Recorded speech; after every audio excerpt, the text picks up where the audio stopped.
So about a month ago, I got a text from Tara Roy, who's a good friend of mine from Edmonton. We were on a lot of teacher-parent boards, did a lot of the same field trips with our kids when they were in elementary school. And then when my youngest boy was in grade 5, we moved to Fort McMurray. So I haven't really seen Tara for a long time, but she's a wonderful lady. I remember we went and visited them the year after we moved away. We were back in the neighborhood and we just stopped in to say hi. But I got an email from her out of the blue that says, hey, do you want to volunteer as a driver for the Big Valley Jamboree? And I was like, yeah, I sure would do that because I live in Camrose and the Big Valley Jamboree is here. And so I got a text from a man named Bevan. No, email from a man named Bevan, and he was like, yeah, please show up Tuesday night. We're going to have a meeting, and we'll tell you what you got to do. And then we were camping last week, so I'm going to think it was maybe Friday. He texted me and said, hey, are you available Tuesday to drive cars back and forth from Edmonton? And I was like, I don't know if I want to do that, but I was like, I really need to work for Chris's business. I need to get the social media out there because that's what I do for him. I do his social media, and I don't have anything to go out on Tuesday. So last night I worked late and I got all his social media done, and it hasn't been posted yet today because I thought I'd be back. Like I had no idea. I had no clue what was going on today. So anyways, so I get to their offices at 9 a.m. as requested and sat for half an hour, 45 minutes before anybody showed up and said, hey. Okay, so I just got a call from one of the Big Valley Jamboree guys. So this is the glamour of helping at Big Valley Jamboree. I'm sitting in my car waiting for the other drivers to show up so I can ferry them to the Camrose police station with the car keys. Because these are the vehicles that the Camrose police will be using during Big Valley Jamboree. So yeah, it's exciting. I am doing social media posts. I find I'm more creative if I write on pen and paper anyway, so this is okay with me. And then I have some videos that I can watch about productivity that help me think about good productivity posts and stuff like that. And lots of things I can read, yeah. So I keep busy wherever I go. So I will tell you more about what happens in the next couple of days about Big Valley Jamboree and what happens. Like I could just be sitting in cars for the rest of my life for all I know, and we'll see if this is something I want to do for next year. I don't know. I did have, I think, 2 people who I don't know if they volunteer for Big Valley or they work for Big Valley that were helping us drive cars. I had a young man named Leighton back here who was big tall boy scrunched in my little Escape in the back seat. I feel so bad for him, and he got volunteered by his mom. Sounds like something I would do to my sons. Oh my goodness. All right. I will let you guys know more information as it comes in. All right. This is future me from the Camrose when I was volunteering for the Big Valley Jamboree. So I noticed that I didn't get all the information because I got distracted. So let me get back to my story. So me and this one young man named Leighton, we show up at 9 o'clock at the Camrose Regional Exhibition Grounds because that is where Big Valley Jamboree has their offices during the event. And there are staff there from the Camrose exhibition, but there's nobody there from Big Valley Jamboree. And we wait 30 minutes to 45 minutes for this gentleman named Pat. Well, I can't remember his name now, but to show up to tell us what to do, like where do we go, how do we get these vehicles, what car do we use to get down there. And so me and Leighton end up going to this gentleman's office, and he gets us the address of the rental company that we're getting these trucks from. They're actually trucks. And then he's going to scrounge up 3 more people that we can go with us to Edmonton to pick up these vehicles. And Edmonton's about an hour drive from where we are in Camrose. And so then he says, when you get back to Camrose, go to this address, and he gives us this address, and drop the vehicles off there, and then go to the Camrose police station and drop the keys off there, because that's who will be using them for Big Valley Jamboree. So I go out and I take my puppy hammock out of the back seat, and take all the junk that's on the floor and put it in the back of the car. I have a Ford Escape.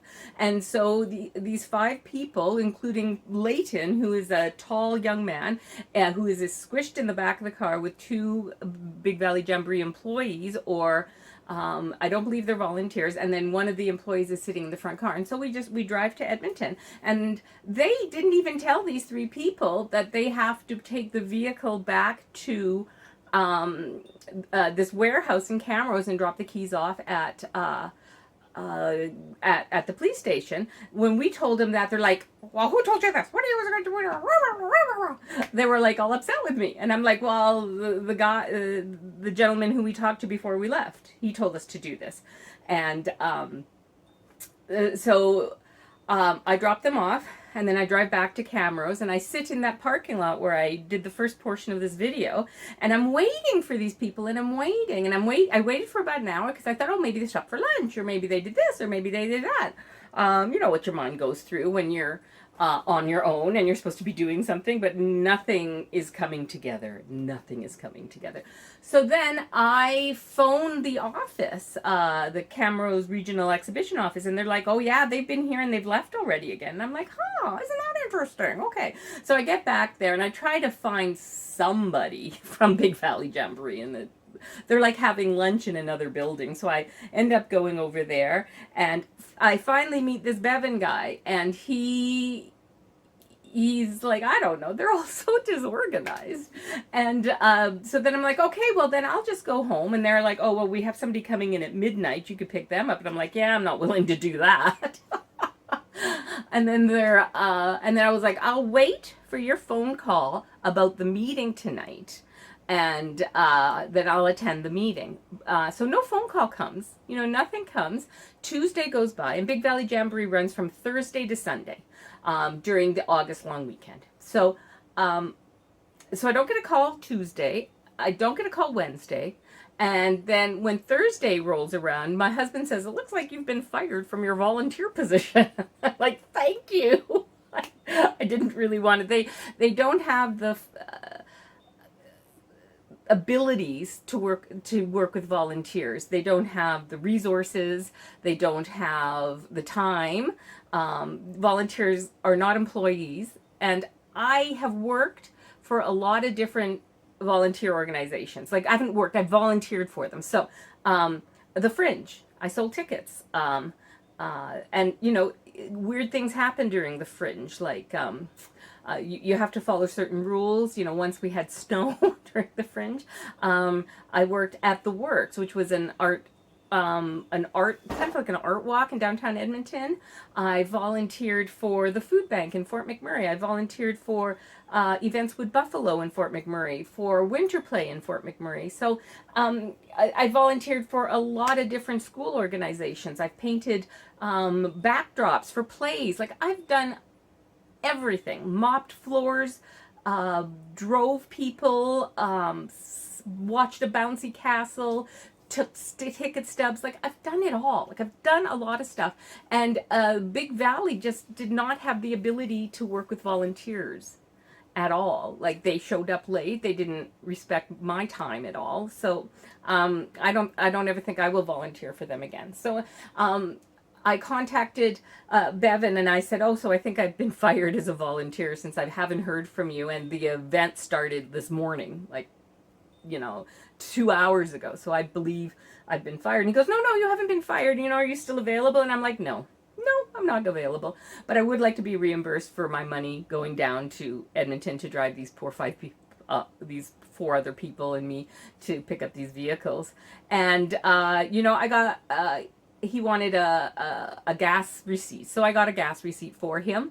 And, within 2 days, I had a check in my mailbox with an additional $50. So it was like $70 for the gas, and then an additional $50, I guess, for my time and stress, which was really weird, because usually you walk in and everything runs so smoothly for you as a volunteer. It's just like, and I haven't done any volunteer work since after the pandemic. So that might be a thing, that they're all learning new stuff and maybe they're understaffed. I don't know their story. But this is my story.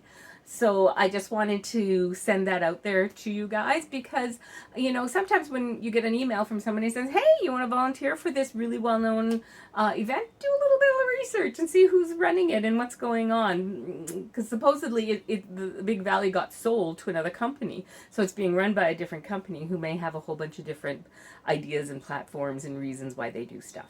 But I do know that I won't volunteer for them again. And I think it all kind of worked out better for me. Like I learned quite a bit about them in that short Tuesday morning till afternoon that I volunteered for them. And I was not impressed with anything that happened that day.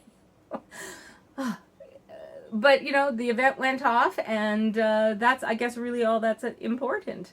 Okay, so that's my story. Thank you for watching. Like and subscribe and share me with a friend because you know I'd love to meet them. Bye-bye.